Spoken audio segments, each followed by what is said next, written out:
एक बार जोरदार तालियों के साथ गड़गड़ाहट के साथ हम स्वागत करेंगे, अभिनंदन करेंगे। राष्ट्रीय भावों का थाल लेकर करते हैं सर आपका स्वागतम स्वागतम। कार्यक्रम के मुख्य अतिथि महोदय डॉक्टर ओम प्रकाश जी बैरवा, आयुक्त आयुक्तालय कॉलेज शिक्षा राजस्थान। विशिष्ट अतिथि महोदय श्रीमान Deepak Kumar ji Sharma, professor government college Jaipur. विशिष्ट अतिथि महोदय doctor Krishna Kumar ji Kumawat, state coordinator. एक बार स्वागत, एक बार अभिनंदन। एक बार जोरदार तालियों के साथ, तालियों की गड़गड़ाहट के साथ हम स्वागत करेंगे। स्वीकृत आमंत्रण किया, रखा हमारा मान, कैसे करे कृतज्ञता, स्वागत है श्रीमान, स्वागत है श्रीमान। अर्पित श्रीमान आपको चंद सुबालों का SS Jain Subodh girls PG college Sanganer आपका स्वागत करता है, आपका अभिनंदन करता है।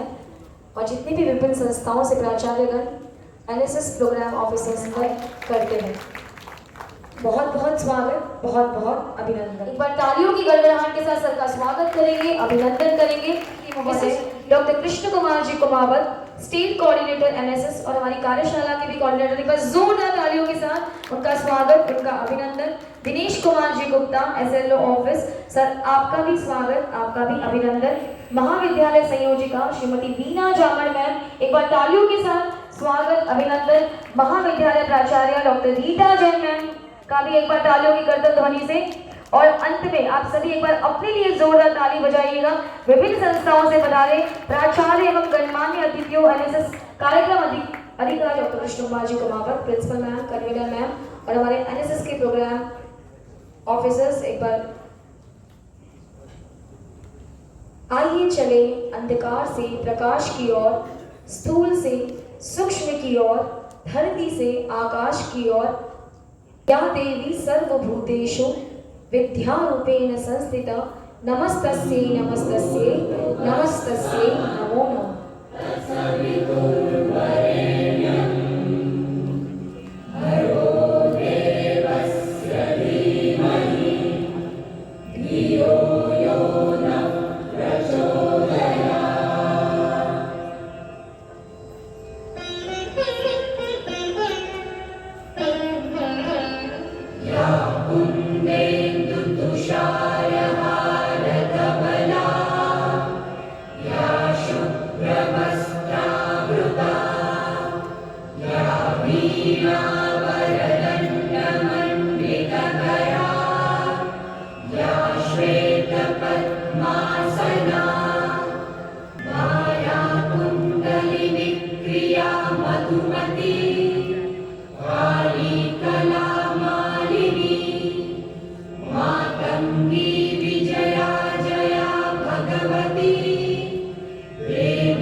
के चलते हैं। एक बार जोरदार तालियों के साथ सर का स्वागत करेंगे, अभिनंदन करेंगे और सर को हमारे पुष्प गुच्छ और हमारे मोमेंटो से सम्मानित करने के लिए बहुत ही आदर, बहुत ही सम्मान के साथ हमारी college convener ma'am Mrs Veena Jamad ma'am से मैं अनुरोध करूंगी कि मैम आए और सर को फेलिसिटेट करें, सर का स्वागत करें, सर का अभिनंदन करें। बहुआयामी आप हैं, बहुआयामी काज पाकर अपने बीच में पुलकित है हम आज। एक बार जोरदार तालियों के साथ सर का स्वागत, सर का अभिनंदन। बहुत बहुत धन्यवाद, बहुत बहुत स्वागत। सुलभ नहीं होते सदा ऐसे भवी अध्यक्ष, आयोजन सार्थक हुआ, सार्थक होता लक्ष्य। बहुत बहुत स्वागत, बहुत बहुत अभिनंदन। स्वागत की इसी परंपरा में बहुत ही आदर, बहुत ही सम्मान के साथ बुलाना चाहूँगी मैं प्रोफेसर दीपक कुमार शर्मा, प्रोफेसर राजकीय महाविद्यालय जयपुर, जूलॉजी डिपार्टमेंट। उनके आदर उनके सम्मान के लिए बहुत आदर बहुत सम्मान के साथ हमारी प्राचार्य महोदया डॉक्टर रीटा जैन मैम को मैं आमंत्रित करूंगी कि आए और सर का स्वागत करें। सर का अभिनंदन। हुई सारी फिजा, बदल गया प्रारब्ध। बहुत बहुत आदर, बहुत बहुत सम्मान।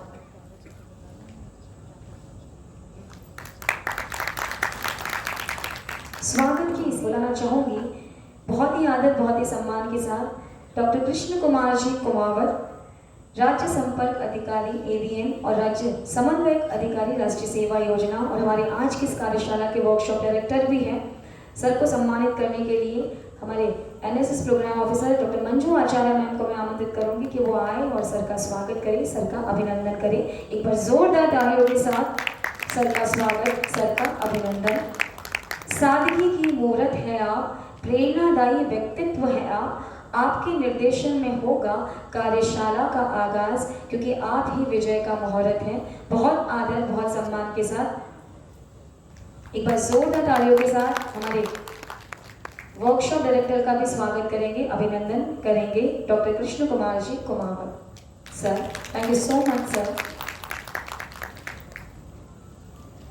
स्वागत की इसी कड़ी में बहुत ही आदर बहुत ही सम्मान के साथ बुलाना चाहूंगी दिनेश गुप्ता जी सर को, दिनेश कुमार जी गुप्ता सर को, कि सर आए और उनके स्वागत के लिए डॉक्टर ज्योति जोशी मैम को मैं आमंत्रित करूंगी कि आए, और डॉक्टर प्रीति गुप्ता मैम को आमंत्रित करूंगी कि सर को फेलिसिटेट करें, सर का स्वागत करें, अभिनंदन करें।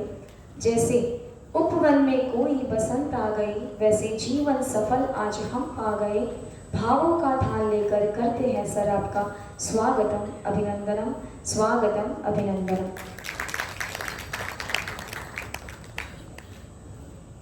बहुत बहुत स्वागत, बहुत बहुत अभिनंदन।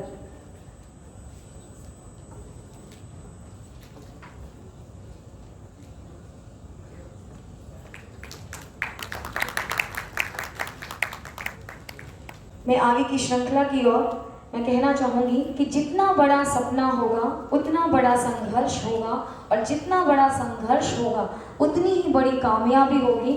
और सभी के चेहरों की मुस्कुराहट, काम करने का हौसला, बड़े सपने देखने का जुनून, ऐसा व्यक्तित्व doctor Rita Jain ma'am, principal SS Jain Subodh girls PG college को मैं आमंत्रित करूंगी कि मैम आए और स्वागत भाषण के द्वारा, अपने वेलकम स्पीच के द्वारा हम सभी का हौसला बढ़ाए। एक बार जोरदार आप सभी की करतल ध्वनि के साथ आमंत्रण principal ma'am doctor Rita Jain ma'am.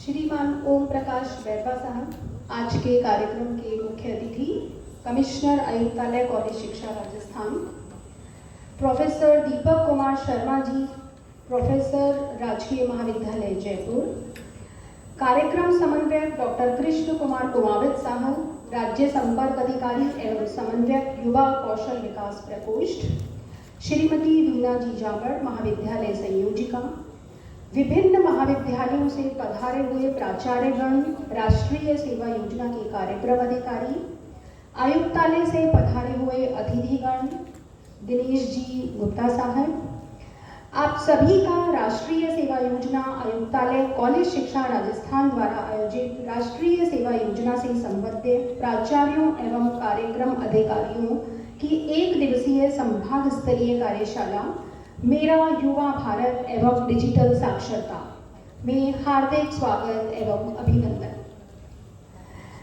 इस कार्यशाला में my Bharat portal, digi locker, NSS के ग्रांट प्रोसेस, PFMS अकाउंट आदि विषयों पर चर्चा की जाएगी। जो समस्याएं सभी प्राचार्य एवं कार्यक्रम अधिकारी अनुभव कर रहे हैं, उन सभी का समाधान आज इस कार्यशाला के माध्यम से हो सकेगा। मैं हमारे महाविद्यालय का एक संक्षिप्त परिचय आपके सामने प्रस्तुत करना चाहूँगी। महाविद्यालय की स्थापना सन 2004 में हुई थी तथा स्थापना से ही यहाँ राष्ट्रीय सेवा योजना संचालित की जा रही है। पूर्व में यहाँ 2 इकाइयाँ संचालित थीं तथा इस वर्ष हमें 1 इकाई और आवंटित हुई, जिसके लिए हम आयुक्तालय को धन्यवाद देते हैं। महाविद्यालय में BA, BCom, BSc, BBA एवं BCA स्नातक स्तर पर तथा MA, MCom, MSc स्नातकोत्तर स्तर पर संचालित हैं। इसके अतिरिक्त महाविद्यालय में B design in fashion designing गत वर्ष प्रारंभ किया गया है। महाविद्यालय में विभिन्न प्रकार के डिप्लोमा एवं सर्टिफिकेट कोर्सेज संचालित हैं। छात्राओं के सर्वांगीण विकास हेतु महाविद्यालय में 20 क्लब्स एवं सोसाइटी संचालित हैं, जिनके माध्यम से छात्राओं के लिए वर्ष भर गतिविधियां आयोजित की जाती हैं। महाविद्यालय की छात्राएं प्रति वर्ष विश्वविद्यालय की योग्यता सूची में अपना स्थान बनाती रही हैं। गत वर्ष महाविद्यालय की 5 छात्राओं ने विश्वविद्यालय के योग्यता सूची में स्थान बनाया तथा 2 छात्राओं ने गोल्ड मेडल प्राप्त किए। महाविद्यालय की राष्ट्रीय सेवा योजना पूर्ण रूप से सक्रिय तौर पर कार्य कर रही है। वह चाहे सड़क सुरक्षा सप्ताह हो या वृक्षारोपण कार्यक्रम, ब्लड डोनेशन कैंप हो, हेल्थ चेकअप कैंप हो या माय भारत के अंतर्गत दिए गए आयुक्तालय के कार्यक्रम, सभी पूर्ण रूप से महाविद्यालय में निष्पादित किए जाते हैं। महाविद्यालय में रेड रिबन क्लब की 4 इकाइयां और रेंजर्स की 2 इकाइयां संचालित हैं। इन सभी के माध्यम से महाविद्यालय समाज सेवा के कार्यों में पूर्ण रूप से सक्रिय है। महाविद्यालय ने गांव बुद्ध सिंहपुरा एवं खोखावास गोद ले रखा है, जहां हमारी NSS की छात्राएं तथा कार्यक्रम अधिकारी समय समय पर जाकर सैनिटरी पैड डिस्ट्रीब्यूशन, बच्चों एवं बुजुर्गों को पढ़ाना, बैंक अकाउंट खोलना व संचालित करना आदि कार्य करते हैं। आयुक्तालय के द्वारा आज हमें यह 1 दिवसीय कार्यशाला आयोजित करने का अवसर प्रदान किया गया। इसके लिए हम आयुक्तालय तथा कृष्ण कुमार कुमावत साहब को धन्यवाद देते हैं। एक बार पुनः पधारे हुए सभी अतिथिगणों का हमारे सुबोध परिवार में हार्दिक स्वागत एवं अभिनंदन। धन्यवाद। जय जिनेंद्र, जय Bharat. Thank you so much ma'am. एक बार जोरदार तालियों के साथ आप सभी का स्वागत, आप सभी का अभिनंदन। जिनके डायरेक्शन में आज की इस कार्यशाला का आयोजन किया जा रहा है, सर का कई बार हमारे कॉलेज में पदार्पण हुआ है और सर को देखकर मुझे यही लगता है कि सादगी की मूर्त है आप, प्रेरणादायी व्यक्तित्व है आप। आपके निर्देशन में होगा इस कार्यशाला का आगाज, क्योंकि आप ही विजय का मुहूर्त है। और सर हमेशा एक चीज़ कहा करते हैं कि कामयाबी का एक ही रास्ता है, मेहनत करते रहना और हार न मानना। बहुत ही आदर, बहुत ही सम्मान के साथ राज्य संपर्क अधिकारी AVN एवं राज्य समन्वयक अधिकारी राष्ट्रीय सेवा योजना और हमारे आज के इस वर्कशॉप के director sir doctor Krishna Kumar ji Kumawat sir को आप सभी की करतल ध्वनि के साथ आमंत्रित करना चाहूंगी। डॉक्टर कृष्ण कुमार जी कुमावत सर आए और अपने प्रभावी उद्बोधन से हम सभी को लाभान्वित करें। Doctor Krishna Kumar ji Kumawat sir. Thank you. आज की हमारी इस राष्ट्रीय सेवा योजना की संभाग स्तरीय कार्यशाला में मुख्य अतिथि के रूप में हम सबके प्रेरणास्पद डॉक्टर ओम प्रकाश बैरवा सर, आयुक्तालय में कमिश्नर के रूप में आप पदस्थापित हैं और आयुक्त के रूप में हम सबका मार्गदर्शन करते हैं। आपका हार्दिक स्वागत है। विशिष्ट अतिथि के रूप में श्री दीपक कुमार जी शर्मा, आप अखिल भारतीय राष्ट्रीय शैक्षिक महासंघ राजस्थान के प्रदेश अध्यक्ष भी हैं और जूलॉजी के प्रोफेसर हैं राजकीय महाविद्यालय जयपुर में। साथ में इस कार्यक्रम के सफल संचालन में अपना अभूतपूर्व योगदान देने वाले प्रोफेसर रीटा जैन में और इस महाविद्यालय के कन्वीनर के रूप में बीना जामड़ में। NSS से संबंध सभी जयपुर और दौसा जिले के कार्यक्रम अधिकारी और प्रिंसिपल्स, आप सब लोग यहाँ पर आज पधारे हैं। आपके डिस्ट्रिक्ट कोऑर्डिनेटर्स भी आपके बीच में हैं। ये जो कार्यशाला हमने रखी, इसका जो मुख्य उद्देश्य था कि अभी कुछ समय में NSS की बहुत सारी ऐसी गतिविधियां प्रारंभ हुई है जिसकी हमें सही जानकारी होनी चाहिए। एक माई भारत पोर्टल इस प्रकार का एक इवेंट हमारे पास में आया है, उसमें इवेंट क्रिएट करना है, सभी सामने उसको प्रेजेंट करना है। वो सीधा भारत सरकार उसको मॉनिटर करती है। हम जो काम करते हैं, जो हमने प्रोग्राम्स किए, जो हमने अवेयरनेस के प्रोग्राम्स किए, जो हमने समाज सेवा के कार्यक्रम किए, वो सारे कार्यक्रम भारत सरकार मॉनिटर कर पाए, वो देख पाए और एनएसएस की मूल भावनाओं को समाज तक हम पहुंचा सके, इसलिए माई भारत पोर्टल पर किस प्रकार से इवेंट क्रिएट होता है उसकी ट्रेनिंग यहाँ पे दी जाएगी। क्योंकि हम कॉलेज लेवल पे काम करते हैं, फिर कुछ समस्या आती है, फिर हम फ़ोन करते हैं, कई बार फ़ोन पर भी पूरी जानकारी नहीं मिल पाती, तो पीपीटी के माध्यम से उसकी आपको प्रॉपर जानकारी आज दी जाएगी। पहले क्या होता था, डिजी लॉकर की जो एनएसएस की जो सर्टिफिकेट्स हैं, मैं आयुक्त महोदय के से निवेदन करना चाहूँगा, बताना चाहूँगा कि सर हमारे यहाँ पर 1003 यूनिट्स है, उसमें 1,03,000 वॉलंटियर्स पंजीकृत है, उसमें से लगभग 50,000 स्टूडेंट्स को हम पर ईयर सर्टिफिकेट्स देते हैं।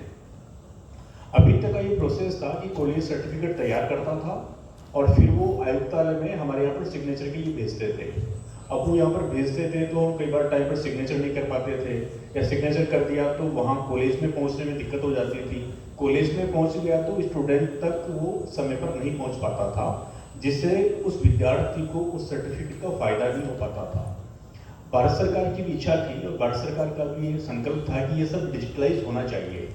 तो भारत सरकार के गाइडलाइंस के अनुसार हमने वो सारा सिस्टम था वो डिजिटल प्लेटफॉर्म पर हम लोग लेकर के उसको आ गए और सीधा एक्सेल सीट प्रोग्राम ऑफिसर्स को भरनी होती है। वो एक्सेल सीट डिस्ट्रिक्ट कोऑर्डिनेटर के थ्रू हमें पहुंचाते हैं, हम उसको सिस्टम में डालते हैं और विदिन 1 आवर 1 घंटे के अंदर अंदर उस बच्चे का डिजिटल सर्टिफिकेट तैयार हो जाता है और सीधा उसके डिजी लॉकर में वो पहुंच जाता है, जहां से वो इजीली डाउनलोड कर सकता है और खोने का भी उसमें डर नहीं होता। तो किस प्रकार से वो एक्सेल सीट हम लोग तैयार करें, क्या चैनल है जिससे हम उसको यहाँ पर भेजें, वो सारी ट्रेनिंग आज यहाँ पर पीपीटी के माध्यम से हम लोग आपको करवाएंगे। अब समझ आती थी कि 25 कॉलम सूचना भेजनी है, 23 कॉलम सूचना भेजनी है, वार्षिक प्रतिवेदन भेजना है, पीएफएमएस पोर्टल से किस प्रकार से अनुदान प्रक्रिया होती है, इस सब में हमारे प्रोग्राम ऑफिसर्स को बड़ी दिक्कत होती थी। कौन सी सूचना हम आयुक्तालय भेजें, कौन सी सूचना हम एसएलओ ऑफिस में भेजें, उसका टाइम पीरियड क्या हो, किस डेट तक वो सूचना पहुंच जानी चाहिए, तो कौन सी डेट तक सूचना पहुंचे, क्या उसका चैनल हो सकता है, कौन सी सूचना कहाँ पहुंचानी है, इसकी भी हम एनएसएस की जो प्रॉपर एक्टिविटीज हैं उसमें सारी जानकारी आज देने वाले हैं।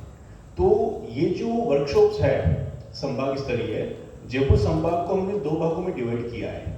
जयपुर और दौसा जिला की आज हमारी पहली ये कार्यशाला हो रही है दिन भर की 4 सत्रों में। ऐसे ही सीकर, झुंझुनू और अलवर, इसकी कार्यशाला सीकर में होने वाली है और बाकी संभाग स्तरों पर ये कार्यशालाएं होगी, ताकि सभी से एक बार परिचय भी हो जाए और एनएसएस की जो मूल भावना है उस मूल भावना के अनुरूप हम लोग काम कर पाए। आप सब लोग यहाँ पर आए हुए हो, आपके कंधों के ऊपर एनएसएस का नहीं, समाज कल्याण का एक बहुत बड़ा दायित्व आपके ऊपर है और इस दायित्व को हम अच्छे से निभाएं। हमारे बहुत बड़े शिक्षाविद, कई विषयों में आपने पीजी मास्टर्स किया है, पीएचडी आपने किया है, तो पहली बार ये शिक्षा विभाग का संकल्प, शिक्षा विभाग का मैं कहूँगा कि एक अच्छा अवसर आया है कि डॉक्टर ओम प्रकाश बेरवा जी के रूप में हमें एक सशक्त आयुक्त मिले हैं। तो सर के निर्देशन में आज की ये कार्यशाला हम पूर्ण कर पाएँ, इन्हीं शुभकामनाओं के साथ में धन्यवाद। बहुत बहुत धन्यवाद प्रोफेसर सर दीपक कुमार जी शर्मा, आचार्य प्राणी शास्त्र राजकीय महाविद्यालय जयपुर, प्रदेश अध्यक्ष अखिल भारतीय राष्ट्रीय शैक्षणिक महासंघ राजस्थान। एक बार जोरदार तालियों के साथ सर का स्वागत करेंगे, अभिनंदन करेंगे प्रोफेसर दीपक कुमार शर्मा सर।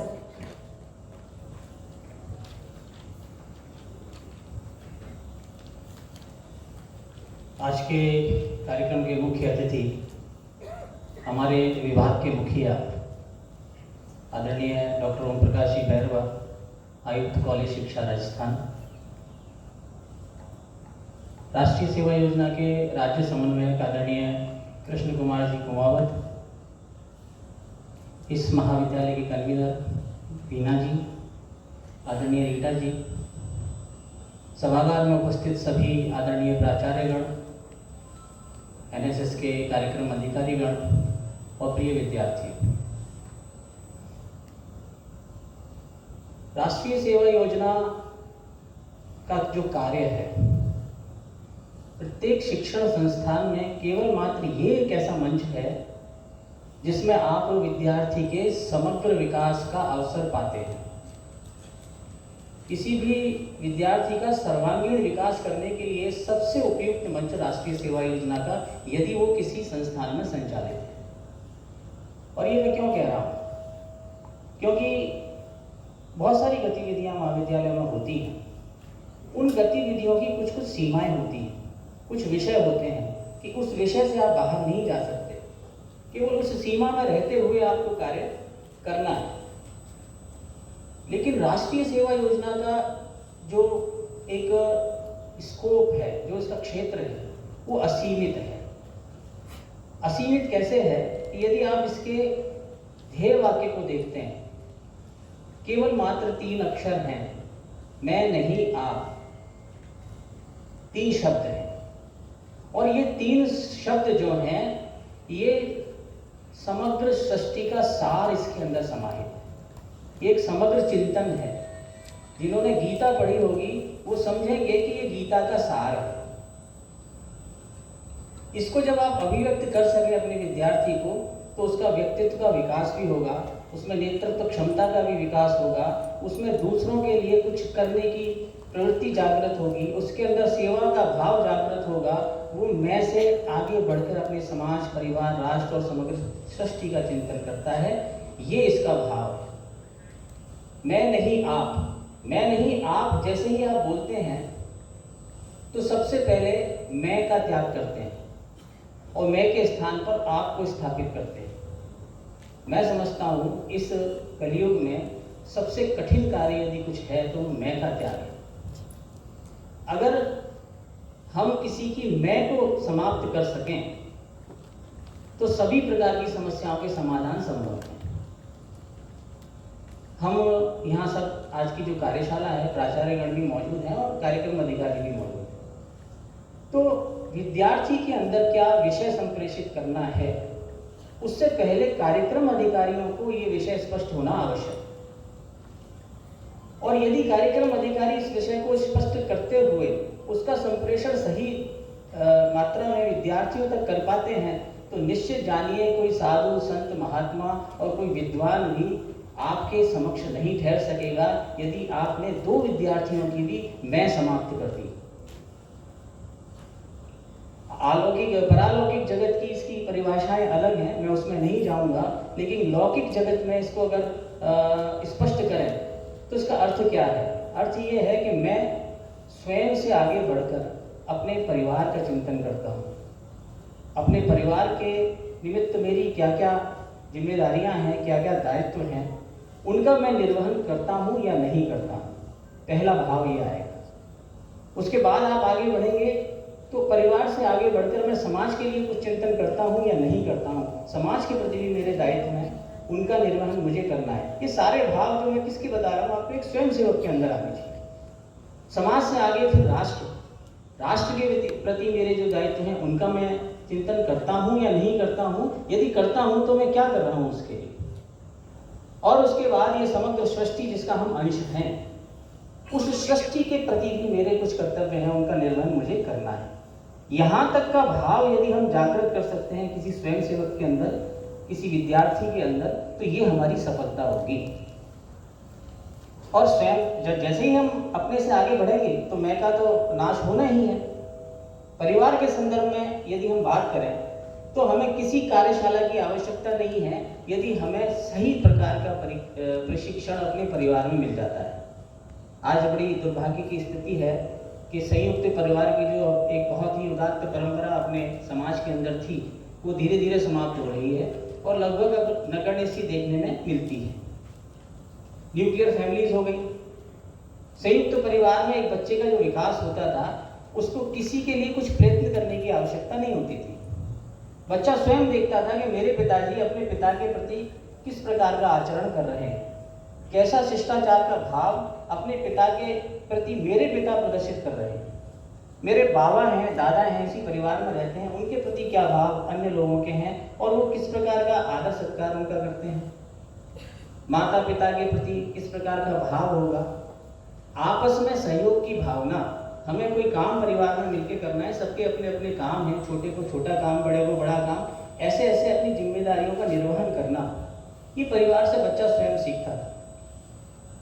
इसके अलावा मैं का जो त्याग मैंने प्रारंभ में कहा, वो परिवार से प्रारंभ होता है कि मैं मेरे बारे में नहीं सोचता। दो भाई हैं, परिवार की आर्थिक स्थिति ठीक नहीं है, आज चलो इस बार पिताजी ने किसी एक भाई के वस्त्र सिलवा दिए, नए कपड़े बनवा दिए, कोई बात नहीं, अगली बार मेरे बन जाएंगे, मुझे धैर्य रखना है। पहले बड़े भाई के लिए बने हैं, अच्छी बात है। यदि छोटे के लिए बने हैं तो बड़ा सोचता है, कोई बात नहीं, पहले छोटे के लिए बने, अच्छी बात है। तो जो त्याग की भावना कहाँ से प्रारंभ हुई? वो परिवार से प्रारंभ हुई और किसी प्रशिक्षण से प्राप्त नहीं हुई, स्वतः देखने से प्राप्त हुई। अब ये नहीं है क्योंकि उसे देखने को नहीं मिलता है। न्यूक्लियर फैमिली, वो सुबह से लेकर रात तक अगर घर में रहता है तो माताजी पिताजी को देख पाता है थोड़े समय के लिए, और उसमें भी माँ बाप का जो दृष्टिकोण है वो भी बदल गया। आप आज की पीढ़ी के माता पिता को देखते हैं, अपने बालक को कितने आदर से बोलते हैं, बेटा आप ऐसा कर लीजिए, बेटा आप ऐसा कर लीजिए, आप ऐसा नहीं कर रहे, तुमको ऐसा करो, बोलते हैं ना। मैंने किसी से पूछा, आप ये सब होना चाहिए, ये भी एक संस्कार डालने वाली बात है, आप ऐसा क्यों करते हो कि भाई हम इसे आज अगर सम्मान नहीं देंगे तो कल कोई हमें नहीं देगा, इसलिए हम बोलते हैं इससे ऐसा। तो मैंने उनको कहा कि हमारी पीढ़ी में तो जब माताजी के किसी आज्ञा का पालन नहीं होता था या हम ज़्यादा कोई उपद्रव करते थे तो 2-4 गालियों के साथ माताजी हमारा कुछ ट्रीटमेंट करती थी, इलाज करती थी, और वो भी नहीं तो उनके पास कुछ उपकरण हुआ करते थे, झाड़ू होगी, चप्पल होगी, कुछ भी होगा। और उस वातावरण से हम लोग निकल के आए हैं, हमसे किसी ने आप नहीं कहा, लेकिन उस जमाने के लोग वृद्धाश्रमों में नहीं जाते थे। आज की पीढ़ी जो आप कह के बच्चों के साथ भविष्य को सुरक्षित करने की सोचती है, वही पीढ़ी उनको वृद्धाश्रम में भेज रही है। तो क्या है ये? वो है कि भाव के जागरण पर जो ध्यान देने वाला बिंदु था वो हमने जागृत नहीं किया, हम आडंबर में फंस के रह गए। तो संयुक्त परिवार के जो हमें बहुत अच्छे जो भाव थे वो नहीं मिल पा रहे हैं, न्यूक्लियर फैमिली पे आए और वहाँ से बच्चे का विकास होते होते, स्कूल से होते आज आपके महाविद्यालय में बच्चा जब आता है तो अपेक्षा ये है कि हम थोड़ा सा वो परिवार प्रबोधन का, जो कुटुंब प्रबोधन की बात हम करते हैं, उसका काम हम करें। आप कह सकते हैं कि हमारे पास तो चिकने घड़े आते हैं, बने बनाए घड़े आते हैं, पके घड़े आते हैं, उनमें हम कौन से संस्कार डाल सकते हैं? कच्चा घड़ा हो तो हमें अपने हिसाब से उसका आकार दे सकते हैं, लेकिन ये पके पकाए घड़े का हम क्या करें? तो ये दृष्टिकोण है कि हमारे पास एक पका घड़ा आता है, लेकिन यदि आप देखें तो ये भी कर सकते हैं, ये सोच सकते हैं कि ये पके पकाए घड़े के अंदर भी एक रिक्त स्थान है, उस रिक्त स्थान को हम भर सकते हैं। एक दृष्टिकोण है। तो परिवार प्रबंधन की दृष्टि से, क्योंकि आज के समाज में जो चीज हम देखते चले आ रहे हैं बहुत सारे परिवर्तन हो गए। बच्चे किन चीजों में अधिक समय दे रहे हैं, कहाँ समय देना चाहिए था, कहाँ समय दे रहे हैं, किस तरह के लोगों के बीच में बैठ रहे हैं, किस प्रकार के व्यसन उनके अंदर आ रहे हैं, किस तरह के फ्रस्ट्रेशंस हैं जो उनके अंदर आ रहे हैं, सोच के अंदर किस परिवर्तन की आवश्यकता है और वो कितने स्वार्थी हो रहे हैं। मैं जिस मैं की बात कर रहा हूँ वो मैं कहीं दृढ़ तो नहीं हो रही अभी वर्तमान की पीढ़ी में, उस मैं को समाप्त करने की आवश्यकता है। कार्यक्रम अधिकारी यहाँ से प्रारंभ कर सकते हैं परिवार प्रबंधन की। मैं अपने से आगे बढ़कर समाज परिवार की सोचता हूँ, और परिवार से जैसे ही मैं आगे बढ़ के गया समाज में गया। समाज का सबसे महत्वपूर्ण विषय होता है सामाजिक समरसता। आज 75 वर्ष हो गए हमारे देश के अंदर, जाति व्यवस्था ने जो जड़ें जमाई थी धीरे धीरे वो समाप्त हो रही हैं, लेकिन पूरी तरह क्या समाप्त हो चुकी हैं? बिल्कुल नहीं। आज भी न्यूनाधिक मात्रा में समाज के अंदर भेदभाव, छुआछूत, एक दूसरे के प्रति अलग प्रकार से सोचना, ऐसे भाव हमें दिखाई देते हैं। इनका समूल नाश करने के लिए मैं क्या कर सकता हूँ? स्वयंसेवक के मन में ये बात डालनी है, जब मैं समाज में जाऊंगा कार्य करने के लिए तो मेरी दृष्टि में जाति पाति, छोटा बड़ा, पंथ समाज कुछ भी नहीं होना चाहिए। मैं एक मनुष्य के नाते, एक समाज का महत्वपूर्ण घटक होने के नाते समाज की सेवा करूंगा। इस प्रकार के भाव समाज में जब लेके जाएगा तो उसका चिंतन बहुत बड़ा होगा और ये हमें स्थापित करना है। तो सामाजिक समरसता के विषय बहुत सारे होते हैं, उनमें हमें अपनी महत्वपूर्ण भूमिका निभानी है। इसके अलावा समाज के अंदर बहुत सारी कुरीतियां हैं, आज भी विद्यमान हैं और नई नई कुरीतियां उत्पन्न भी हो रही हैं। ऐसा नहीं है कि वो पुराने जमाने की कुरीतियां ही चलती चली आ रही, नई कुरीतियां उनका स्थान ले रही हैं। उनको आइडेंटिफाई करके उनके शमन के लिए मैं क्या प्रयास कर सकता हूँ समाज में जाकर, ये एक चिंतनीय विषय है। तो मैं मेरे से आगे बढ़कर समाज की चिंता करता हूँ, तो सामाजिक समरसता को महत्व देता हूँ ताकि ये मेरा पूरा समाज एक रस हो सके। इसके आगे आता है राष्ट्र। राष्ट्र एक बहुत बृहद चिंतन है। बहुत सारे लोग संभवतः राष्ट्र और राज्य में अंतर स्पष्ट नहीं कर पाते। मैं आज उस विषय में नहीं जाऊंगा, लेकिन मैं केवल इतना कहना चाहूंगा कि राष्ट्र के संदर्भ में युवा पीढ़ी का चिंतन करना अत्यंत आवश्यक है। और ये चिंतन का प्रारंभ कहाँ से होना चाहिए? इस चिंतन का प्रारंभ होना चाहिए अपने स्वत्व के जागरण से। स्वत्व का जागरण, स्व का जागरण। हमें 75 वर्ष हो गए आज आजाद हुए, जिसको हम स्वतंत्रता कहते हैं। वास्तविक अर्थों में क्या हम स्वतंत्र हुए हैं? स्वतंत्रता का अर्थ है स्व धन तंत्र। स्व क्या? स्व मेरा धर्म, मेरी संस्कृति, मेरी परंपराएं, मेरी मान्यताएं, मेरे पूर्वज, मेरा ज्ञान कोश, मेरी धरोहर, ये मेरा स्व है। मेरी भाषा, मेरी वेशभूषा, ये मेरा स्व है। और मेरा भारत, क्या भारत केंद्रित कोई तंत्र स्थापित हुआ जिसमें भारत की आत्मा बोलती हो? ऐसा भारत केंद्रित कोई तंत्र अभी तक स्थापित नहीं हुआ है। प्रक्रियागत हो सकता है। तो जब तक भारत केंद्रित कोई तंत्र स्थापित नहीं हो जाए, मैं स्वयं को स्वतंत्र नहीं मान सकता। पंडित दीनदयाल जी उपाध्याय का एक कोट है। उन्होंने कहा था कि स्वतंत्रता का जो आंदोलन जो बड़े जोश के साथ चल रहा था, समाज का हर वर्ग उसके अंदर शामिल था और अपने प्राणों की परवाह किए बिना जिस सीमा तक जा सकता था वो वहां तक अपना कार्य कर रहा। लोगों ने अपने प्राण न्यौछावर कर दिए। लेकिन स्वतंत्र होते होते अंत तक आते आते 1947 तक ये पूरा का पूरा आंदोलन केवल मात्र सत्ता का हस्तांतरण बनकर रह गया। उसके अंदर का जो भाव नहीं था वो समाप्त हो गया। और सत्ता का हस्तांतरण जैसे ही हुआ, सब लोगों ने सोचा अब तो स्वदेशी सत्ता आ गई, हमारा काम समाप्त। और सभी लोग ऐसी ऐसी दिशाओं में चल पड़े जिनकी कोई मंजिल नहीं थी। भूल गए वो कि वास्तविक कार्य तो अब शुरू हुआ है। हमने जो खो दिया वर्षों की गुलामी में, जो नष्ट हो गया वर्षों की गुलामी में, उसको हमें पुनः स्थापित करना है। हमें अपने स्वत्व की स्थापना करनी, ये काम तो अब शुरू होना है। उसका चिंतन ही किसी ने नहीं किया। हमारी जो शिक्षा व्यवस्था है पूरी तरीके से नष्ट भ्रष्ट हो चुकी थी।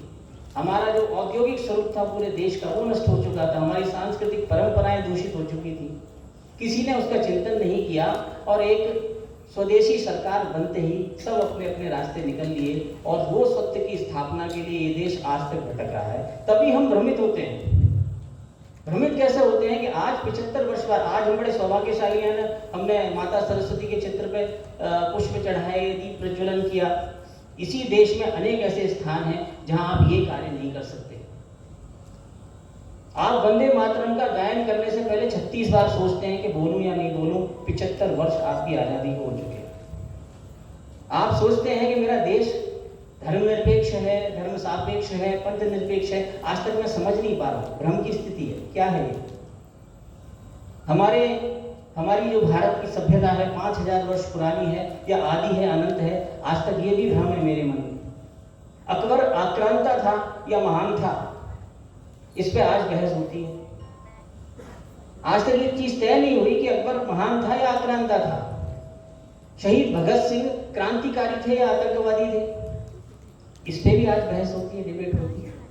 रामायण महाभारत मिथकीय ग्रंथ हैं या हमारे ज्ञान कोश हैं, इस पे भी बहस होती है आज।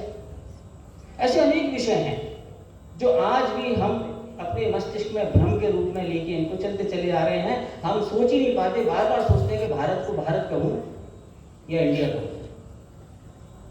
मुझे धोती कुर्ता पहनना बड़ा अच्छा लगता है, लेकिन मन के अंदर हिचक है, कभी कभी शर्म सी लगती है। अगर हमसे कोई कह दे कि साड़ी बड़ी अच्छी लगती है, आप साड़ी क्यों नहीं पहनते? अरे फिर लोग कहेंगे क्या ये बहनजी टाइप लगती हो आप। एक शब्द सुना आपने, बहनजी टाइप लगते हो। कितना सुंदर शब्द है बहन, उसके साथ जी लगाया, जो एक बहुत बड़े सम्मान का द्योतक है, उसको एक टाइप बना के छोड़ दिया। जरा विचार नहीं करते कि हमारी परंपराओं का ये सर्वोत्कृष्ट प्रदर्शन है जिसको हम छोड़ते हुए चले जा रहे हैं। तो ये स्वत्व का जागरण, ये स्वत्व का जागरण करना, ये हमारा कर्तव्य है। और कार्यक्रम अधिकारियों के निमित्त ये बात मैं निश्चित रूप से कह रहा हूँ कि इन विषयों को जब आप लेके जाएंगे विद्यार्थियों के बीच में, उनके इस भ्रम का निवारण करेंगे, तब आपकी सफलता मानी जाएगी। अंग्रेज जब इस देश में आए थे, हम तो भूखे नंगे थे, और बहुत बड़े इतिहास में लिख के बताया जाता है कि भारत क्या था। भारत तो सपेरों की भूमि था, गरुड़ियों की भूमि था, यही तो बताया जाता है। भूखे नंगे थे, खाने के लिए कुछ नहीं था हमारे पास। इस तरह का परसेप्शन क्रिएट किया गया, ऐसा इतिहास बताया गया जो आज हम पढ़ते हैं। मैं आपको एक दो कोट बताना चाहूँगा। विल डुरेंट है एक अमेरिका के बहुत बड़े हिस्टोरियन है, आप कहीं भी सर्च करेंगे मिलेगा आपको। उन्होंने आप स्टोरी ऑफ सिविलाइजेशन करके बहुत बड़े साहित्य की रचना की, 11 खंड उसके लिखे, और उसमें एक केस है केस ऑफ इंडिया। उस केस ऑफ इंडिया में वो लिखते हैं कि 18वीं शताब्दी में भारत इस विश्व की सबसे बड़ी अर्थव्यवस्था थी, और भारत एक ऐसा औद्योगिक राष्ट्र था जिसको अंग्रेजों के इन्वेजन के बाद नष्ट कर दिया गया, और इसको नष्ट करने के साथ साथ ही उसकी सांस्कृतिक चेतना को भी समाप्त करने की कोशिश की गई। ये कौन कह रहा है? विल डुरेंट कह रहा है। उसके बाद वो कहते हैं, उसके लिए जो शब्द उन्होंने इस्तेमाल किया है वो क्या? Rape of continent. अब आप अंदाजा लगा सकते हैं कि किसी भी देश की क्या स्थिति रही होगी जिसके बारे में वो शब्द, ये वाला शब्द इस्तेमाल करते हैं। वो कहते हैं कि भारत इतना समृद्ध था कि इसकी समृद्धि की तरफ ही ब्रिटिशर्स और फ्रांस के लोग आकर्षित हुए। और ये तो स्वाभाविक रूप से हम सोच ही सकते हैं, डकैत कहाँ डकैती डालता है? किसी भूखे नंगे के यहाँ जाके डकैती डालेगा क्या? गरड़िए और सपेरों की भूमि पे आके अंग्रेजों को क्या करना था? या कुछ था ही नहीं तो अंग्रेजों को क्यों आना था? यहाँ बहुत कुछ था, इसलिए अंग्रेज आए। J.T. सदरलैंड अमेरिकन है, एक बहुत अच्छे राइटर हैं। उनका लिखना है कि भारत इस विश्व का सबसे बड़ा औद्योगिक देश हुआ करता था। औद्योगिक देश, इंडस्ट्रियल कंट्री। और इस विश्व में मानव जीवन के लिए जो भी चीजें, जो भी वस्तुएं आवश्यक हैं, या जिनकी जो कल्पना कर सकता है, वो सभी वस्तुएं भारत के अंदर निर्मित की जाती थी। ये एक औद्योगिक राष्ट्र था। हम बचपन से क्या सुनते चले आए हैं? भारत एक कृषि प्रधान देश है। ये सुना ना? भारत एक कृषि प्रधान देश है। भारत कृषि प्रधान देश कभी नहीं रहा। भारत एक औद्योगिक देश था। जब अंग्रेज इस देश के अंदर आए, ये औद्योगिक देश ही था। और इस औद्योगिक देश में जब उद्योग होंगे तो तकनीकी होगी, उत्पादन होगा, संसाधन होंगे। ये सारी चीजों को उन्होंने एनालाइज कर करके धीरे धीरे यहाँ से उठा के इंग्लैंड को ट्रांसफर किया। यहाँ के उद्योग ट्रांसफर हुए, यहाँ के कामगार ट्रांसफर हुए, यहाँ की टेक्नोलॉजी ट्रांसफर हुई। यहाँ नहीं रहने दिया उन्होंने। यहाँ की जो कृषि थी वो उद्योग आधारित थी। उद्योग के आधार पर कृषि की जाती थी। जब उद्योगी चले गए, टेक्नोलॉजी चली गई, कामगार चले गए, तो बची क्या? केवल कृषि, जिसे वो ले नहीं जा सकते थे। और कृषि केवल पेट भरने के लिए, अनाज उगाने के, आगे इसके बारे में चिंतन नहीं करते।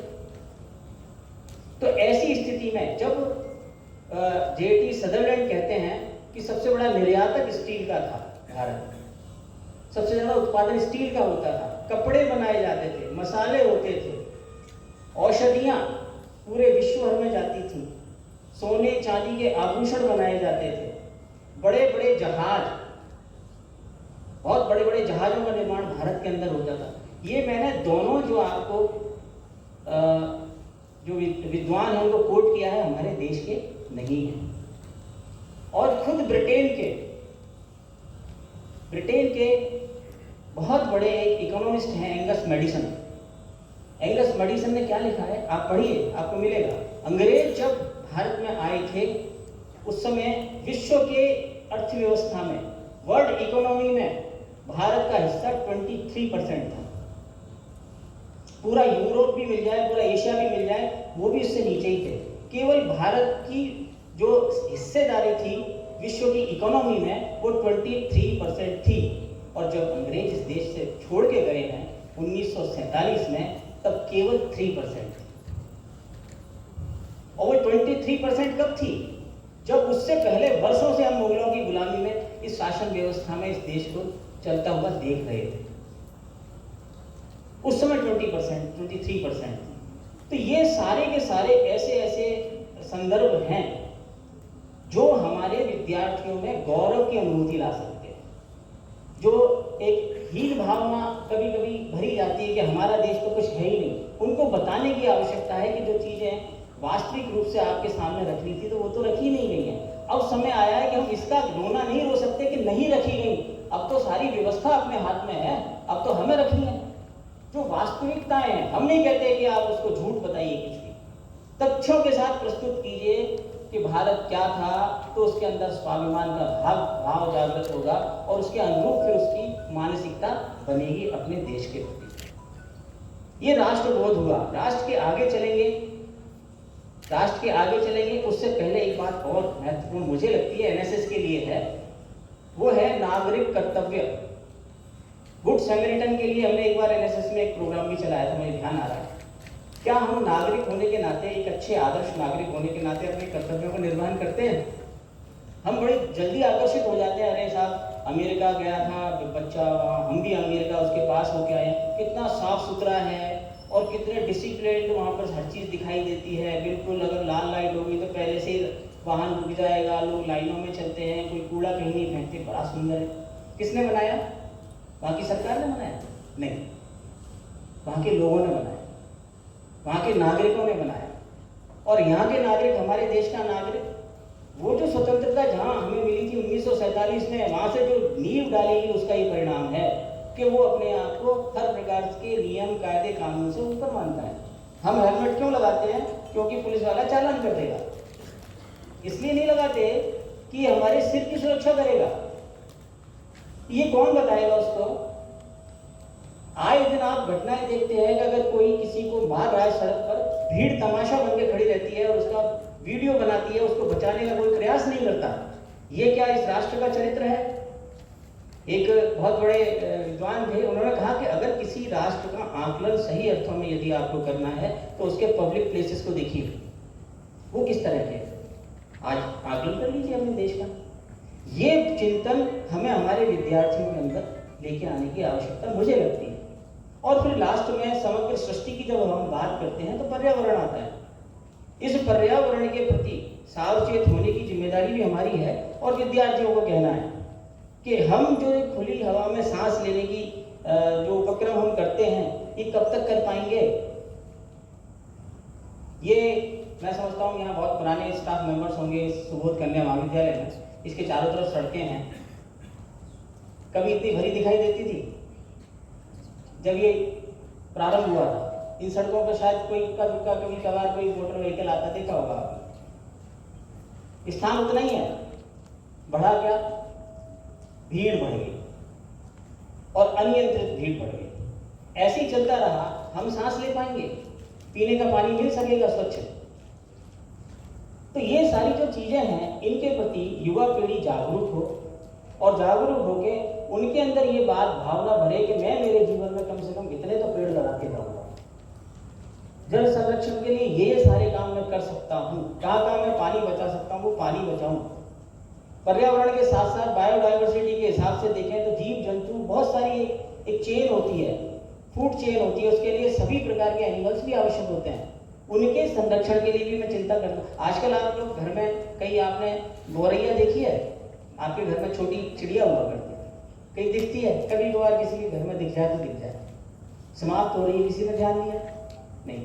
गधों का हम बहुत ज्यादा उल्लेख करते हैं, लेकिन मैं बता दूं बहुत जल्दी गधे भी एंडेंजर्ड स्पीशीज में जाने वाले हैं। गधे भी आपको दूर दूर तक दृष्टिगोचर नहीं होंगे। क्योंकि उनका भी दुरुपयोग शुरू हुआ है और उनकी ब्रीड भी समाप्त हो रही है। ऐसे करके बहुत सारे विषय हैं, आज हमें हमारे कमिश्नर साहब को भी सुनना है और अधिक समय नहीं लूँगा। केवल इतनी सी अपेक्षा है, जैसे मैंने प्रारंभ में कहा था कि राष्ट्रीय सेवा योजना एकमात्र ऐसा एक मंच है जहां आप इन सब विषयों को खुले रूप से लेके जा सकते हैं, स्वयं प्रबोधन कर सकते हैं और नहीं तो विद्वानों को बुला के भी प्रबोधन कर सकते हैं। जिस दिन विद्यार्थी ने ये मन बना लिया कि मैं त्याग कर आगे जाऊंगा, आपका कार्य सफल हो जाएगा। धन्यवाद। Om Prakash ji Bairwa, senior IAS officer, आयुक्त आयुक्तालय, कॉलेज शिक्षा राजस्थान। सर वर्तमान में राजस्थान सरकार में विभागीय जांच के आयुक्त। बस जोरदार तालियों के साथ सर का वेलकम, सर का स्वागत। आइए सुनते हैं सर को।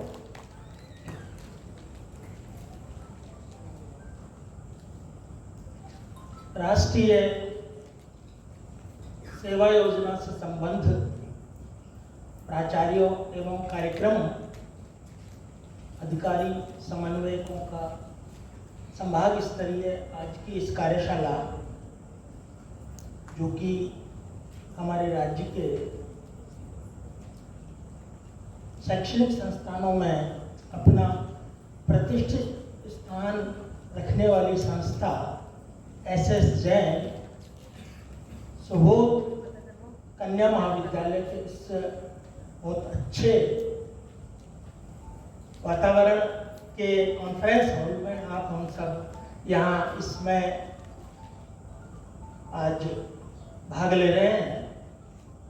हमारे इस आज की कार्यशाला के विशिष्ट अतिथि सम्माननीय प्रोफेसर श्री दीपक शर्मा जी, जयपुर कॉलेज के आप हम सबके परिचित प्रोफेसर हैं, जो अखिल भारतीय आपका जो संघ है उसके आप अध्यक्ष भी हैं।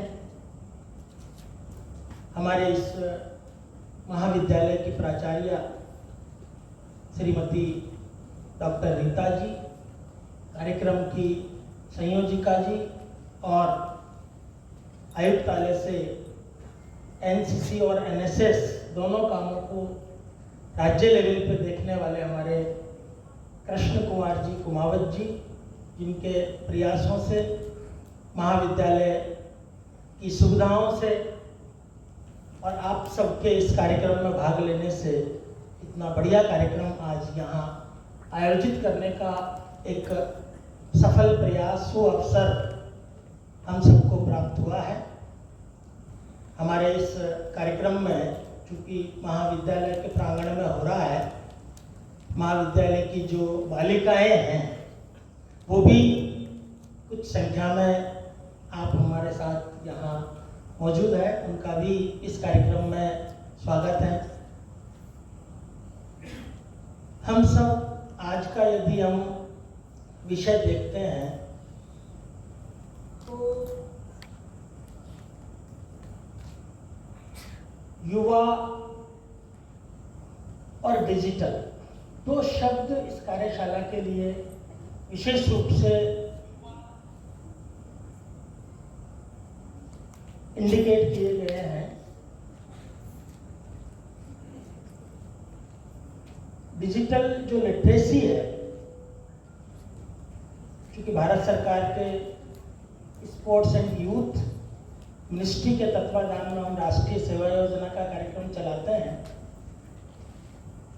और उसको आप लोग ग्राउंड पर सभी महाविद्यालयों में अच्छे से एग्जीक्यूट करते हैं। जैसा कुमावत जी ने बताया कि 1 लाख के करीब और 1003 यूनिट्स में हम अभी संचालित कर रहे हैं, जिसमें मोर देन 600 गवर्नमेंट के कॉलेजेस हैं, बाकी प्राइवेट इंस्टीट्यूशंस हैं। जबकि पूरे राजस्थान की हम बात करें तो लगभग 2800 के करीब 2800 के करीब उच्च शिक्षा के शैक्षणिक संस्थान कॉलेजेज हैं। अभी हमारी यूनिटें कितनी होती है 1003, जिस पर हम राष्ट्रीय सेवा योजना का कार्यक्रम संचालित कर रहे हैं। हमारा जो स्टूडेंट्स का एनरोलमेंट है वो मोर देन 12 लाख है। 12 लाख से अधिक विद्यार्थी इन शैक्षणिक संस्थाओं में प्रतिवर्ष शिक्षा प्राप्त करते हैं और अभी इस योजना से हम जुड़े हैं केवल 1 लाख विद्यार्थियों। अब हम डिजिटल अभी तक के ट्रांसफॉर्मेशन की बात करते हैं। कुछ एनालिटिकल डेटा मैं आपके सामने रख रहा हूं जो हमारी एक तरीके से आई ओपनिंग का काम कर सकते हैं कि हमारी इस योजना की स्थिति जो हमारे कमिश्नरेट के लिए भी बहुत जरूरी है आगे काम करने के लिए, देन आप लोगों के लिए भी बहुत जरूरी है कि हमारी स्थिति क्या है, उसमें अभी हमें किस तरीके से हम कौन से कामों को बेहतर तरीके से कर सकते हैं। तो डिजिटल लिटरेसी की हम यदि बात करते हैं तो पूरे भारत की NSSO की जो रिपोर्ट है 2020 की, वो कहती है कि इंडिया में 38% हाउस होल्ड्स, 38% हाउस होल्ड ही अभी डिजिटली लिटरेट कहे जा सकते हैं, लेकिन परफेक्ट डिजिटली लिटरेट यदि कहेंगे तो वो 10% से ज़्यादा नहीं है। तो स्कोप ऑफ डिजिटल लिटरेसी जो है उसका इस बात से इंडिकेट होता है कि 62%, और यदि इंटरनेट पेनिट्रेशन की हम बात करें कि इंटरनेट की अवेलेबिलिटी क्या है या इंटरनेट का यूज अभी कितने लोग करते हैं, तो 47% इंडिया में जिनके पास भी डिजिटल डिवाइस अवेलेबल है उसमें से अभी 47% लोग इंटरनेट का यूज करते हैं। राजस्थान में 40% लोग यूज करते हैं। ये सब रिपोर्ट बेस्ड आंकड़े हैं, मेरी तरफ से इसमें कोई आंकड़ा नहीं है जो कि पब्लिश्ड है। आप नेट पे जाएंगे तो आपको भी मिल जाएगा NSSO की रिपोर्ट, क्योंकि NSSO हमारे राष्ट्र का एक ऐसा संगठन है जो डिफरेंट, जिनके डेटा सेकेंडरी डेटा अवेलेबल नहीं है, वो सर्वे बेस्ड डेटा इकट्ठा करते हैं। जैसे यदि हम एक एग्जांपल दें कि हमारे इंडिया में हाउस होल्ड का एक्सपेंडिचर कितना है पर हाउस होल्ड, और किस किस पर एक्सपेंडिचर है। एवरी 5 साल में एक सर्वे बताता है कि हमारे इंडिया की जो हम जब तुलना करते हैं गरीबी अमीरी की या लिविंग स्टैंडर्ड की, तो उसके पैरामीटर्स कहाँ से आते हैं। तो उस तरीके के चूंकि डिजिटल डेटा उतना अवेलेबल नहीं है, तो यूज का डेटा और जेंडर गैप की बात करेंगे तो जेंडर गैप में 27% या 40% की बजाय कितना यूज है, या 38% की बजाय इंटरनेट, और वो तो अभी मेल फीमेल में भी डिफरेंट है, क्योंकि रूरल जो बैकग्राउंड है हमारा राजस्थान का देखते हैं तो 75% हम रूरल बैकग्राउंड से हैं। हमारी जो पॉपुलेशन लिविंग करती है वो मोर देन 75% रूरल में निवास करती है। रूरल में जो बैंडविड्थ है, इंटरनेट का कनेक्शन है, जो डिवाइसेज हैं, स्मार्ट फोन है, आपके टैबलेट्स हैं, आईपैड हैं, आपके कंप्यूटर्स हैं या लैपटॉप्स हैं, इनकी जो अवेलेबिलिटी है वो कितनी एक तरीके से स्कार्सिटी अभी तक भी है। जैसा कि हमारे कार्यक्रम के विशिष्ट अतिथि दीपक शर्मा जी ने पूरा एक बैकग्राउंड भारत के बारे में और एक विशेष चिंतन की जो सटीक बातें हैं उनकी ओर हमारा ध्यान आकर्षित किया। क्योंकि मैं इकोनॉमिस्ट भी हूँ और काफ़ी लंबे टाइम तक as a statistician, as a economist मैंने राज्य में, भारत सरकार में विभिन्न कमेटियों में एडवाइज़र के रूप में, 10 साल राजस्थान यूनिवर्सिटी में भी मैं सीनेट का मेंबर रहा हूँ। अभी तो by virtue of post commissioner syndicate में हूँ मैं। अभी एक मीटिंग हुई थी जिसमें 3.5 घंटे हम लोगों की मीटिंग चली थी। काफ़ी अच्छी मीटिंग थी सिंडिकेट ऑफ राजस्थान यूनिवर्सिटी की, कि कैसे राजस्थान यूनिवर्सिटी को हम इम्प्रूव करेंगे। तो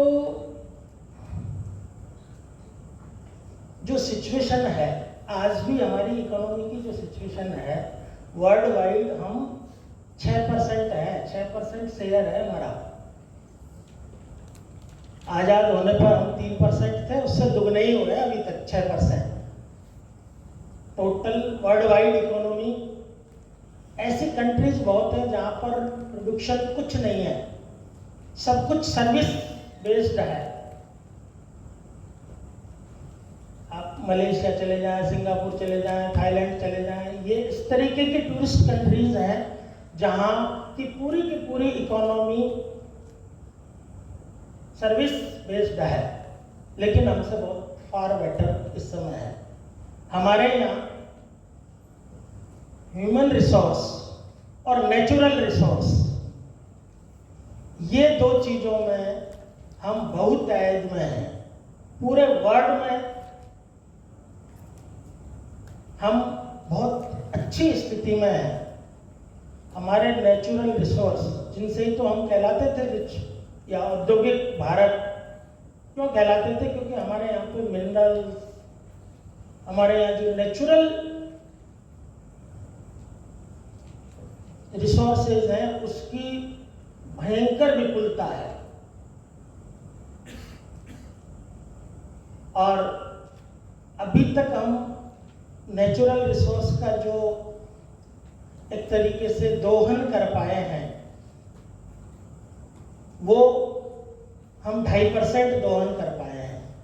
2.5% नेचुरल रिसोर्सेज का उपयोग हम कर पाए हैं, और उसके 2.5% के उपयोग से भी कॉम्प्लिकेसी हमने खुद ने काफ़ी क्रिएट कर ली है। चाहे वो एनवायरनमेंट से रिलेटेड है, चाहे वो ह्यूमन हेल्थ से रिलेटेड है, उस 2.5% में भी। क्योंकि हमारे काम करने का जो तरीका है, जो हम इंडस्ट्रीज को रन करते हैं, जिन इंस्टीट्यूशंस को हम रन करते हैं, दीपक जी बता रहे थे, हम परिवार का जो वातावरण है, समाज का जो वातावरण है, उसमें ईच एंड एवरी पर्सन अपना जो रोल प्ले कर रहा है, वो कंजप्शन का तो करता है, लेकिन उस कंजप्शन को आगे के जनरेशन के लिए हम कैसे संरक्षित करें, संरक्षित रखें, उस पर हम बिल्कुल भी नहीं सोच पाते हैं।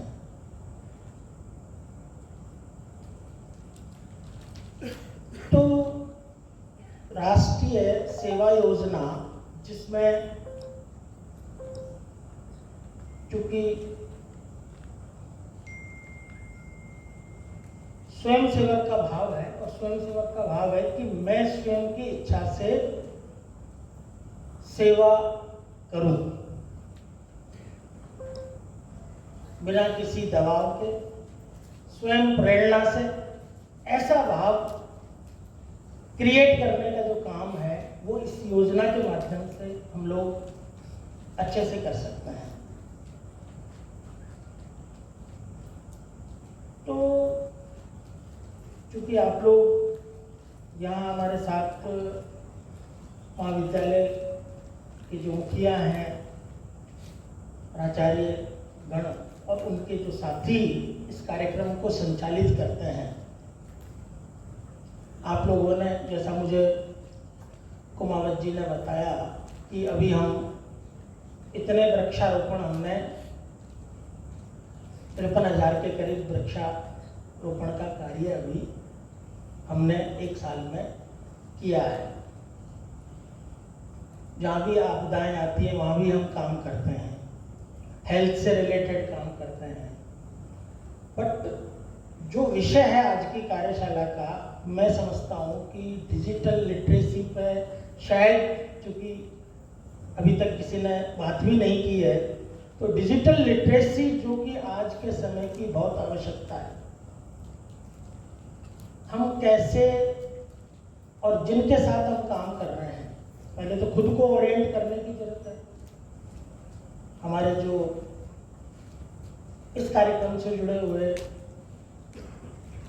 कार्यक्रम अधिकारी हैं, आप लोग हैं, और जो आपके सहयोगी कॉलेजेस में इस काम को देखते हैं, जो टीम देखती है आपकी इस काम को, उनको ओरिएंट होने की आवश्यकता है। और साथ साथ जिनके लिए हम ये कार्यक्रम चलाते हैं, हमारे स्टूडेंट्स, उन स्टूडेंट्स को हम किस तरीके से मोटिवेट करें, किस तरीके से उनको डिजिटल लिटरेट करें कि जो डिजिटल एरा है आधुनिक युग का, उसका दुरुपयोग जो है वो आप एवरीडे देखते हैं कि बच्चे सारे मोबाइल में लगे हैं। चाहे आप परिवार के देख लीजिएगा, समाज में देख लीजिएगा, कॉलेज स्कूल में देख लीजिएगा, सब बच्चे और जिस तरीके का सामग्री सोशल मीडिया के माध्यम से बहुत इजीली, आसानी से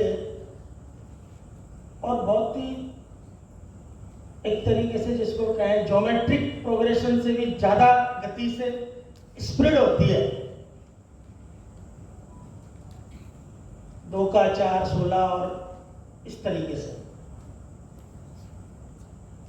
और कम समय में एक छोटी सी बात उपयोगी है या नहीं है वो पर्कुलेट हो जाती है नीचे तक। उससे हम जो यूथ का जो मेंटल लेवल है वो कितना डिस्ट्रॉय हो रहा है, क्योंकि ह्यूमन डेवलपमेंट जहां तक मैं समझ पाया हूं वो सब कुछ किसी न किसी व्यक्ति की मन स्थिति पर डिपेंड करता है। कैपेसिटी सब में है। जो बच्चे हमारे साथ बैठे हैं,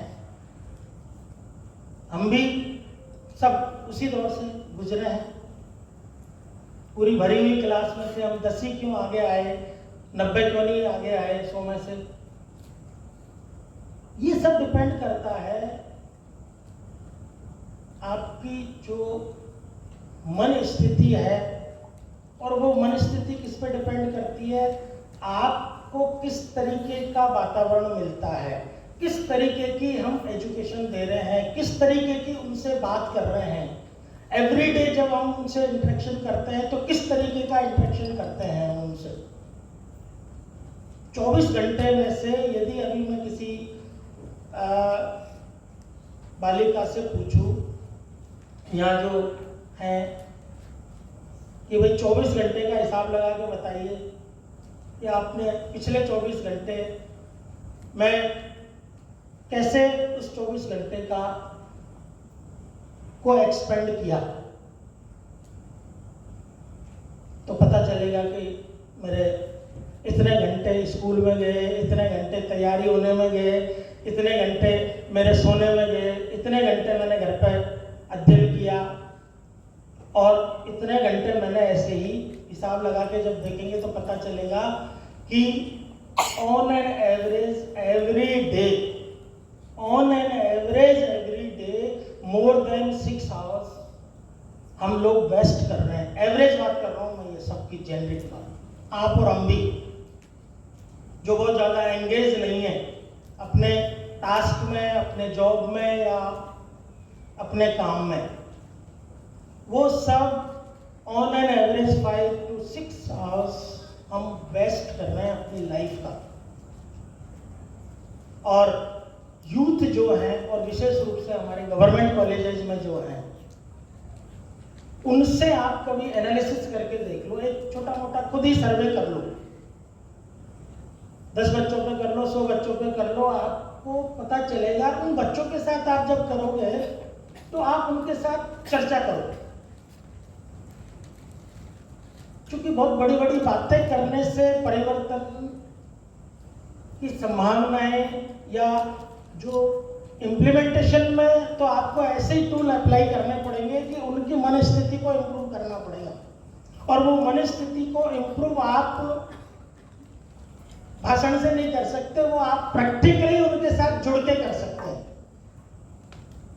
उनके साथ डिटेलिंग आप चर्चा करेंगे तो अभी जिन स्टूडेंट्स को किसी न किसी टीचर का पर्सनल अटैचमेंट मिल जाता है, देख लेता है कि यार इस बच्चे में पोटेंशियल है, ठीक है, आप देख लीजिएगा, आपके संपर्क में यदि 10 बच्चे आते हैं तो 10 में से 7-8 बच्चे डेफिनेटली बहुत अच्छा निकलते हैं। और बाकी के क्लास में जो भी बच्चे हैं, चूंकि पर्सनल कोई अटेंशन हमारा है नहीं, न बच्चे की सोच है, न स्टूडेंट्स भी, उनकी तो थॉट बहुत ही ज़्यादा वैसी है आज के टाइम में। तो शैक्षणिक जो हमारी गतिविधि है, चूंकि उसमें एक सर्टेन हमारा सब्जेक्ट है, सर्टेन हमारा एक सिलेबस है, देन फिर हम एग्जाम बेस्ड चलते हैं कि भैया एक सेमेस्टर में इतना सिलेबस कराना मेरी ड्यूटी समझते हैं कि यार मेरा सिलेबस हो जाए, इट मीन्स मेरा काम हम कंप्लीट मान लेते हैं। एक वीक में जो भी हमारे 18 घंटे 14 घंटे का काम है, उस 18 घंटे 14 घंटे की भी बात करेंगे तो वो यूजफुल कितने हो रहे हैं वो तो स्वयं को सोचने की बात है। सरकार के आदेश निर्देश वर्षों से चल रहे हैं, ऐसे ही चलते रहेंगे। हमें में से बहुत ऐसे अच्छे कॉलेज भी हैं, बहुत अच्छे ऐसे प्रोफेसर्स हैं जिनकी क्लास में स्टूडेंट्स बहुत आतुर रहते हैं, यार उन सर की क्लास को मैं नहीं छोड़ सकता। क्यों भाई? क्योंकि आप खुद भी अपने समय का सदुपयोग प्रॉपर तरीके से, जब आप खुद का अपना स्वॉट करेंगे, एनालिसिस करेंगे, तो आपको खुद को भी पता चलेगा यार मैंने जीवन का कितना टाइम तो ऐसे ही निकाल दिया। मैं चाहता तो बच्चों को बहुत कुछ दे सकता था, मैं चाहता तो सामाजिक सेवा का काम भी कर सकता था, मैं चाहता तो ये भी कर सकता था, वो भी कर सकता था। तो थोड़ा हमें अपने आप को भी झकझोरने की जरूरत है, और जिन की जिम्मेदारी हमारे कंधों पर है कि हम किस तरीके के यूथ तैयार कर रहे हैं। दीपक जी ने एक बात बताई थी, पक्के घड़े हैं। तो देखिए, मेरा व्यक्तिगत ये अनुभव है, या आप लोगों का भी अपने परिवार का अनुभव बहुत प्रैक्टिकल होता है। परिवार का अनुभव, किशोरावस्था जो होती है ना, स्कूलिंग की जो एज है 9th से लेके 12th तक, वो होती है बहुत चंचल। उसमें बच्चा इधर उधर जाता है, चाहे वो मेल हो, चाहे फीमेल हो, चाहे बॉयज हो, चाहे गर्ल्स हो। अभी तक का यदि आप आंकड़ा उठा के देखेंगे तो दिग्भ्रमित होने की जो आयु है, वो आयु है किशोरावस्था। किशोरावस्था के बाद की जो आयु है, वो आयु चूंकि परिपक्व होके, थोड़ा सा परिपक्व होके हमारे कॉलेज में बच्चा आ रहा है, उस बच्चे पे हम बहुत अच्छे से काम कर सकते हैं। और चूंकि ये स्कीम इस तरीके की स्कीम है जो शैक्षणिक के अलावा बाकी की चीजों के इंटरेक्शन का मौका देती है, बात करती है। एनएसएस के माध्यम से हम उनसे पूरे क्लोज ग्रुप में बात कर सकते हैं। सेवा की जो बात है, उस तरीके के भाव हम जागृत कर सकते हैं, और उस तरीके के भाव को जागृत करके उसकी जो क्षमता है स्टूडेंट्स की, उस क्षमता का हम बहुत कुछ उसमें इंप्रूवमेंट ला सकते हैं। तो मेरा आप सब लोगों से इस मौके पर यही अनुरोध रहेगा कि आप थोड़ा प्रयास करें। हमारे कुमावत जी से भी मैं अनुरोध करूंगा कि आप जो ये इंफॉर्मेशन का आदान प्रदान करते हैं, हम लोग एक कौशल दर्पण, एक पूरे इसका कॉलेज एजुकेशन का एक सॉफ्टवेयर डेवलप कर रहे हैं। उस पर हमने काम चालू कर दिया है। लगभग मैं समझता हूँ 3 से 6 महीने में हम उसको इम्प्लीमेंट कर देंगे कि आपको कॉलेज से किसी भी तरीके की कोई भी इंफॉर्मेशन, हमारे यहाँ जो भी सीट से मंगाते हैं या जिससे भी मंगाते हैं, यानी आधे से ज़्यादा एनर्जी हमारी आपकी सबकी आदान प्रदान में ही हमें नहीं की व्यतीत हो रही है। हमारे यहाँ भी मॉनिटर क्या कर रहे हैं, केवल इसकी सूचना आई और इसकी नहीं आई, इसमें ही पूरा कंस्ट्रेंट लगा हुआ है। हमें नहीं आउटपुट बेस्ड कोई थॉट नहीं, इम्प्रूवमेंट के लिए कोई काम नहीं कि भाई साहब आपको इतना अनुभव से यहाँ आप जॉइंट डायरेक्टर बन गए, असिस्टेंट डायरेक्टर बन गए, आप यहाँ आ गए, उस अनुभव का यहाँ हम शैक्षणिक गतिविधियों में, दूसरी गतिविधियों में क्या उपयोग कर रहे हैं वो बताओ। वो तो साहब कुछ नहीं है। तो हमारे यहाँ भी काफी खलबली मची हुई है। हाँ, लोगों में तकलीफ है यार, शनिवार को क्यों काम कर रहे हैं। भाई साहब शनिवार को कॉलेज चल रहा है ना, तो शनिवार को अपना भी कार्यालय चलेगा, क्यों नहीं चलेगा। भाई किसी को हो सकता है शनिवार को कोई आवश्यकता हो, जैसे छुट्टी लेते हैं तो शनिवार को भी आप ले लो, उस दिन क्या फर्क पड़ रहा है। लेकिन जेनरिक सबको काम नहीं हो सकता ना। यदि 150 लोग काम कर रहे तो उनको काम थोड़ी होता है। अच्छा घर पे भी कुछ नहीं करते हम, क्या करते हैं बताओ, आलस्य रहता।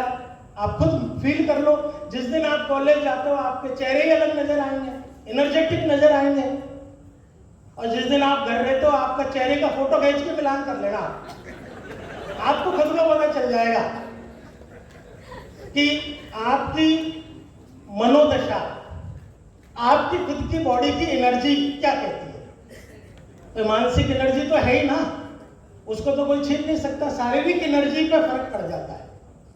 फिजिकली जो एबिलिटी है वो जैसे ही मन में ये भाव आता है यार आज छुट्टी है, तो सुबह से ही हम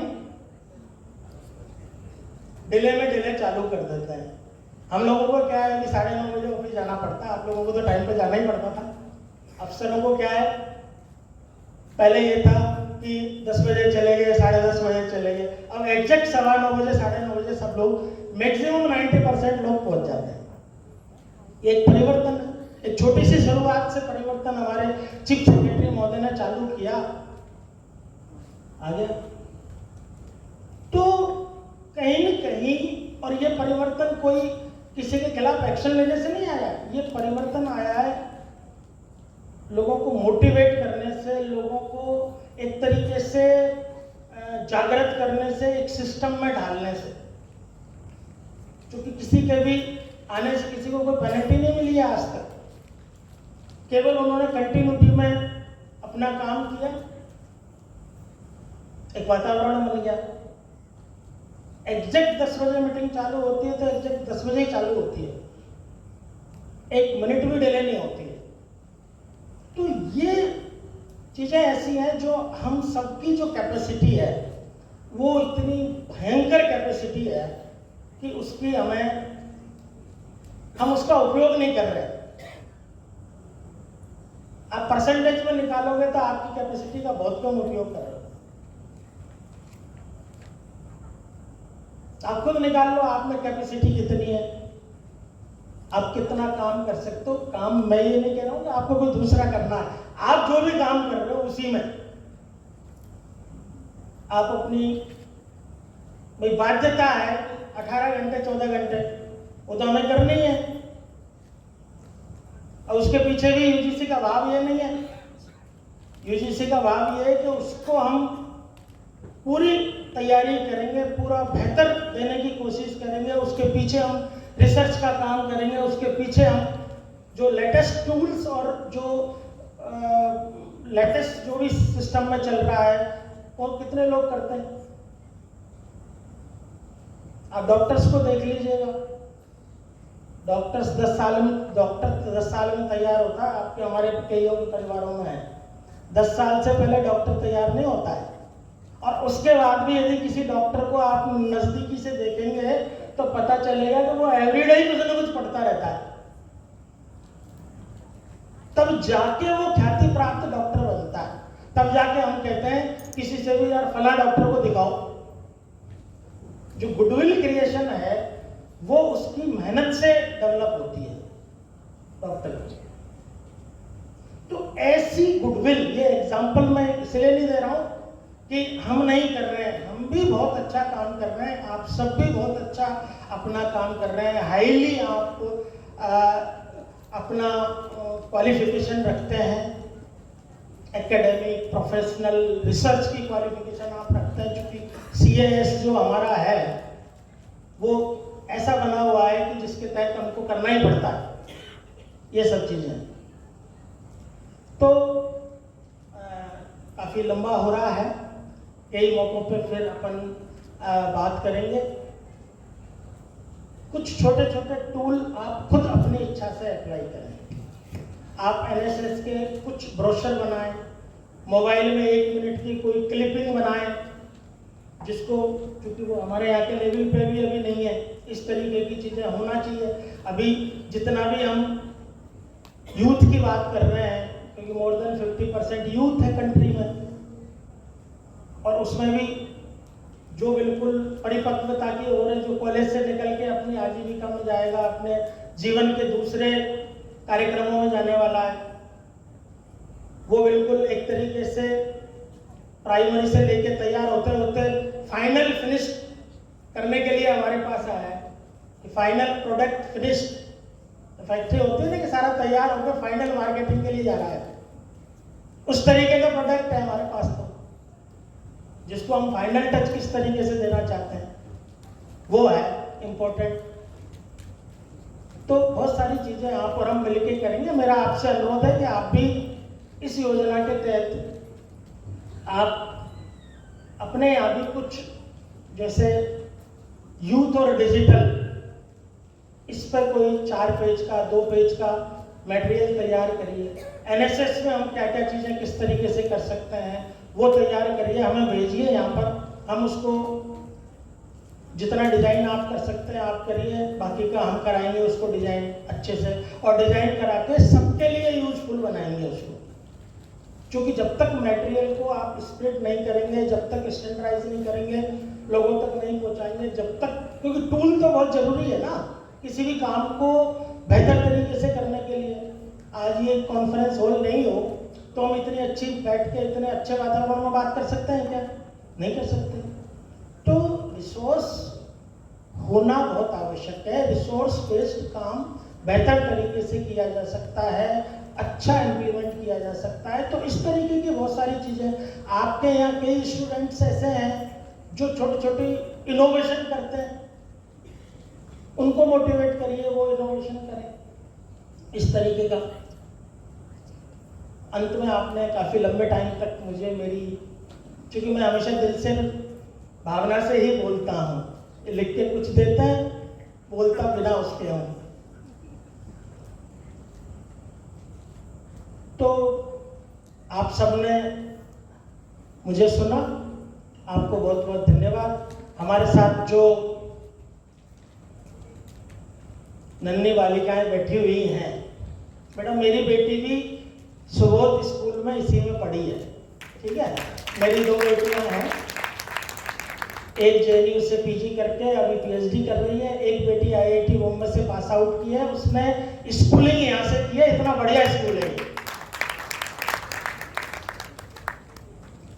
आप लोग अच्छा सा पढ़ेंगे, आज से 24 घंटे का हिसाब लगाएंगे, कौन कौन लगाएंगे जरा आप खड़े करो, ठीक है। हाँ, और एवरी डे का अपना घर का अध्ययन का समय बढ़ाएंगे। मिनिमम कितना होना चाहिए? अभी कितने घंटे पढ़ते हो घर पर? 3 घंटे, ठीक है। हिसाब लगा के देखिएगा, आपको 1-2 घंटे अपने आप उसमें से निकल जाएगा, ठीक है। और जो डिजिटल सिस्टम है, जो सोशल मीडिया है, व्हाट्सएप है, उस पर केवल उसका उपयोग करिए। टीचिंग मटेरियल देखिए, इनोवेटिव आइडियाज देखिए यूट्यूब पर। फालतू की जो गंदी चीज़ें हैं, फालतू के जो मैसेज हैं इधर उधर के, उनको बिल्कुल मत देखिएगा, उनको स्टॉप कर दीजिएगा। उसमें अपना, चूंकि आपके देखने से पता क्या हो रहा है, आपके देखने से आपकी मानसिक स्थिति खराब होगी धीरे धीरे, आपका मन उस ओर जाएगा। तो जो अच्छी चीज़ें आप कर सकते हैं, जो स्टडी कर सकते हैं, जो फिजिकली एक्सरसाइज कर सकते हैं, जो कंसंट्रेशन आप अपने आप में रख सकते हैं, वो कंसंट्रेशन आपका धीरे धीरे डिस्टर्ब हो आपने जो सपना देखा है कि मुझे अपने जीवन में कुछ करना है, वो तभी संभव है जब आप, चूंकि आपके में एनर्जी बहुत है, अभी यूथ में एनर्जी बहुत होती है, और आपके जीवन का सबसे महत्वपूर्ण ये समय है जिसमें आप बहुत बेहतर बन सकते हो। तो अपने समय का प्रबंधन, अभी पेरेंट्स पैसा देते हैं उसका हिसाब रखते हैं ना, हम उसको खर्च नहीं करते ना फालतू। तो ऐसे ही समय का प्रबंधन स्टूडेंट्स के लिए बहुत जरूरी है। वो जैसे विद्यालय का अपना एक समय है, विद्यालय महाविद्यालय का जो टाइम है वो तो फिक्स है, उसमें आप कुछ नहीं कर सकते। उसके अलावा का समय को आप मैनेज करना सीखिए, आपको बहुत बड़ी इंप्रूवमेंट आने वाला है इस तरीके का। क्योंकि हम लोग तो बचपन में दैनिक डायरी लिखने की आदत रही है हमको, और जो आदमी अपनी दैनिक डायरी लिखता है नेचुरली वो कम रिसोर्स में भी अच्छा काम कर पाता है। और एक चीज़ और आप लोगों को, क्योंकि बच्चियां हैं, बता देता हूँ, मैं ऐसे विद्यालय में पढ़ा हूँ, और मैं ही नहीं, ऐसे लाखों स्टूडेंट हैं हमारे देश में जो कक्षा 8 तक तो मैं बिना छत की विद्यालय में पढ़ा हूँ। मेरे विद्यालय में एक भी कोई कमरा नहीं होता था, नीम के नीचे बैठे हमें पढ़ाया जाता था। और अभी आप लोगों को कितनी बढ़िया फैसिलिटी मिली हुई है, तो उस तुलना में इम्प्रूवमेंट आना चाहिए। विद्यालय परिवार को, आपके सभी यहाँ जो साथी हैं उनको भी मैं धन्यवाद देना चाहूँगा, आभार व्यक्त करना चाहूँगा कि आपने बहुत बढ़िया आयोजन का हम लोगों को मौका दिया। सभी को पुनः आभार, धन्यवाद, जय हिंद, जय Bharat. Thank so much sir. और बहुत एवं डिजिटल साक्षरता में मैं श्री SS जैन सुबोध शिक्षा समिति की ओर से हार्दिक अभिनंदन करती हूँ। आज हमारे लिए अत्यंत विषय का हर्ष है कि राजस्थान की शिक्षा जगत में श्री SS जैन